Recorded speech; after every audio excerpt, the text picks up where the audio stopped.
Hello friends, welcome to my channel. ನಾನಂತೂ ತುಂಬ ಚೆನ್ನಾಗಿದ್ದೀನಿ. ನೀವು ಹೇಗಿದ್ದೀರಾ? ಇವತ್ತು ವರಮಹಾಲಕ್ಷ್ಮಿ ಹಬ್ಬಕ್ಕೆ ವರಮಹಾಲಕ್ಷ್ಮಿ ಅಮ್ಮನವ್ರಿಗೆ ಬಾಕ್ಸ್ ಯೂಸ್ ಮಾಡಿಕೊಂಡು ಸ್ಟ್ಯಾಂಡ್ ಇಲ್ಲದೆ ಸ್ಟ್ಯಾಂಡ್ ರೀತಿ ಸೀರೆ ಉಡ್ಸೋದು ಹೇಗೆ ಅಂತ ತೋರಿಸ್ಕೊಡ್ತಾ ಇದ್ದೀನಿ. ಬನ್ನಿ ನೋಡೋಣ. ಹೀಗೆ ಸೀರೆನೆಲ್ಲ ಹರಡ್ಕೊಂಡು ಅರ್ಧ ಫೋಲ್ಡ್ ಮಾಡಿರೋ ಸೀರೆಯಲ್ಲಿ ಚಿಕ್ಕ ಚಿಕ್ಕ ನೆರಿಗೆಗಳನ್ನು ಇಡ್ತಿದ್ದೀನಿ.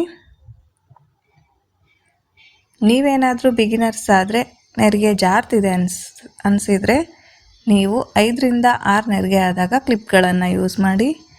ನಾನು ಅರ್ಧ ಸೀರೆ ನೆರಿಗೆ ಇಟ್ಟ ಆದಮೇಲೆ ನಾನು ಕ್ಲಿಪ್ಪನ್ನು ಯೂಸ್ ಮಾಡ್ತೀನಿ. ನೋಡಿ, ಈಗ ನಾನು 15 ನೆರಿಗೆಗಳನ್ನು ಇಟ್ಟಿದ್ದೀನಿ. ಈಗ ನಾನು ಕ್ಲಿಪ್ಪನ್ನು ಯೂಸ್ ಮಾಡ್ತೀನಿ.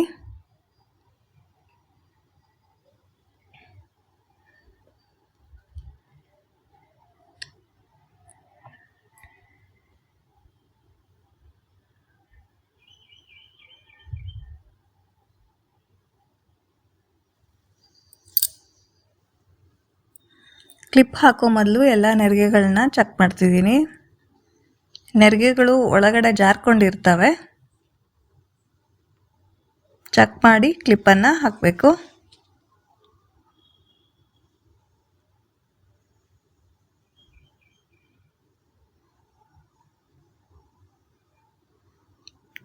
ಎರಡೂ ಸೈಡು ಸಹ ಚೆಕ್ ಮಾಡ್ತಿದ್ದೀನಿ.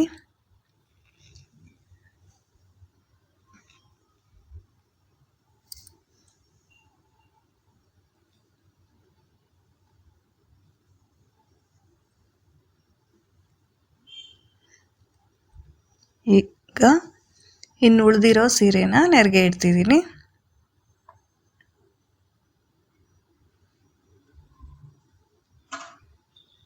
ಹೀಗೆ ಎಲ್ಲ ನೆರಿಗೆ ಎಲ್ಲ ಇಟ್ಕೊಂಡಾದಮೇಲೆ ಸೆರಗಿಗೆ 3 ಮೊಳದಷ್ಟು ಸೀರೆನ ಬಿಟ್ಟಿದ್ದೀನಿ. ನಾನು ಫಸ್ಟ್ ಇಟ್ಟಿರೋ ಅರ್ಧ ಸೀರೆ ನೆರಿಗೆ ಮತ್ತು ಈಗ ಇಡ್ತಿರೋ ನೆರಿಗೆನ ಸಪ್ರೇಟಾಗಿ ಇಟ್ಕೋತೀನಿ.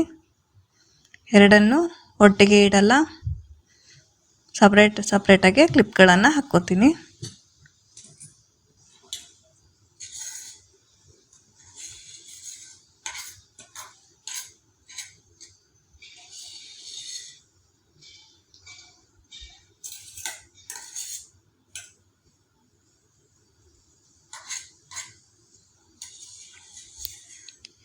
ನೆರಿಗೆ ಎಲ್ಲ ಇಟ್ಟಾಯಿತು.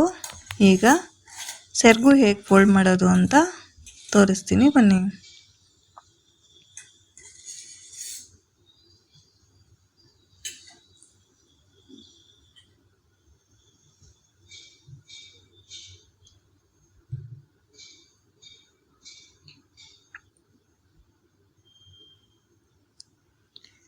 ಈಗ ನಾನು ಸೆರಗಿಗೆ 3 ಇಂಚಷ್ಟು ನೆರಿಗೆ ಇಡ್ತಿದ್ದೀನಿ.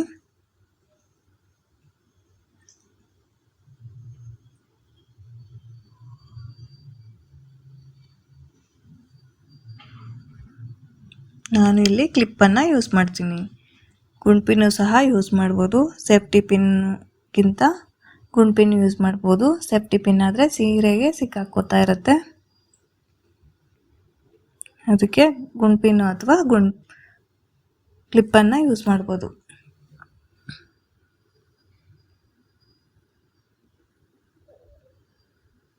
ಈಗ ಇನ್ನುಳಿದಿರೋ ಸೀರೆನ ನೆರಿಗೆ ಇಡ್ತಿದ್ದೀನಿ.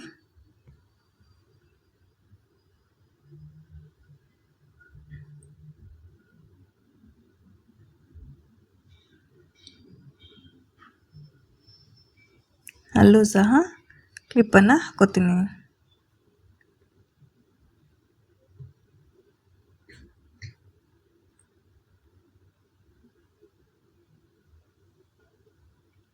ಹೀಗೆ ನೆರಿಗೆ ಮತ್ತು ಸೆರಗು ಎರಡು ಆದಮೇಲೆ ಬಾಕ್ಸ್ಗೆ ಉಡ್ಸೋದು ಅಂತ ತೋರಿಸ್ಕೊಡ್ತೀನಿ, ಬನ್ನಿ. ಹೀಗೆ ಬಾಕ್ಸ್ ಇಟ್ಟಿದ್ದೀನಿ. ಅರ್ಧ ಸಪ್ರೇಟ್ ಇಟ್ಕೊಂಡಿದ್ನಲ್ಲ ನೆರಿಗೆ, 2 ಸಪ್ರೇಟಾಗಿ ಹಾಕ್ಕೋತಾ ಇದ್ದೀನಿ. ಸಪ್ರೇಟ್ ಹಾಕ್ಕೊಂಡು ಒಂದು ಕಡೆ ಇರೋ ನೆರಿಗೆದು ಕ್ಲಿಪ್ ತೆಗೆದು ಅದನ್ನು ನೆರಿಗೆ ಅಡ್ಜಸ್ಟ್ ಮಾಡ್ತಿದ್ದೀನಿ ನೀಟಾಗಿ. ಎರಡೂ ಒಟ್ಟೊಟ್ಟಿಗೆ ತೆಗೆದ್ರೆ ಸ್ಪ್ರೆಡ್ ಮಾಡೋವಾಗ ಕಷ್ಟ ಆಗುತ್ತೆ, ಅದಕ್ಕೆ ಅರ್ಧ ಅರ್ಧ ಮಾತ್ರ ತೆಕ್ಕೋತಿದ್ದೀನಿ.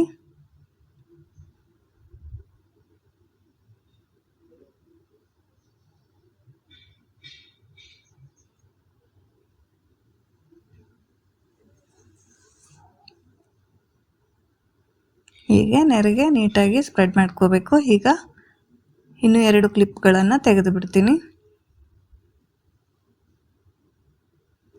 ಅದನ್ನು ಸಹ ನೀಟಾಗಿ ಚೆಕ್ ಮಾಡಿಕೊಂಡು ಸ್ಪ್ರೆಡ್ ಮಾಡ್ತಿದ್ದೀನಿ.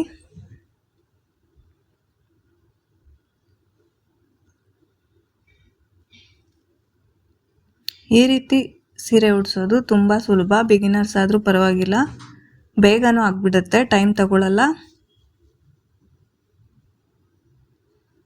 ನೆರಿಗೆ ಇಟ್ಟಿದ್ರೆ ಒಂದು 10 ಮಿನಿಟ್ಸಲ್ಲಿ ಅಲಂಕಾರ ಆಗೋಗುತ್ತೆ.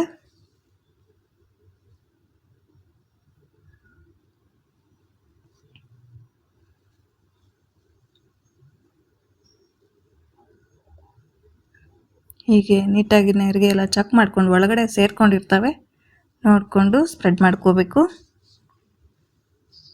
ಎರಡೂ ಕಡೆ ಸಮನಾಗಿ ಬರೋ ರೀತಿ ನೋಡ್ಕೋಬೇಕು. ಒಂದು ಕಡೆ ಜಾಸ್ತಿ ಒಂದು ಕಡೆ ಕಡಿಮೆ ಮಾಡೋದು ಬೇಡ. ನೋಡಿ ಎಷ್ಟು ಚಂದ ಬಂದಿದೆ ಅಂತ ನೆರಿಗೆ.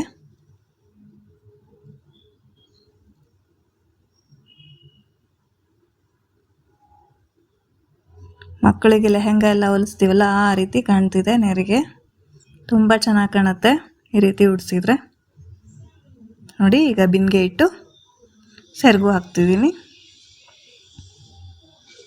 ಹಿಂಭಾಗದಲ್ಲಿರೋ ಸೆರಗನ್ನು ಮುಂಭಾಗಕ್ಕೆ ತಗೊಬಂದು ವಿ ಶೇಪಲ್ಲಿ ಮತ್ತೆ ಹಿಂದಕ್ಕೆ ಹಾಕ್ತಿದ್ದೀನಿ.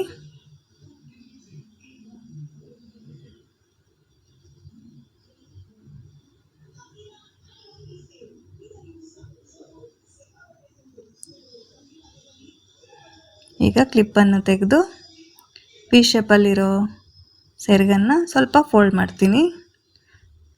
ಲೆಫ್ಟಿಗಾದರೂ ಫೋಲ್ಡ್ ಮಾಡ್ಬೋದು, ರೈಟಿಗಾದರೂ ಫೋಲ್ಡ್ ಮಾಡ್ಬೋದು. ಫೋಲ್ಡ್ ಮಾಡಿ ಅಲ್ಲೊಂದು ಗುಂಡ್ಪಿನ್ ಯೂಸ್ ಮಾಡ್ತೀನಿ.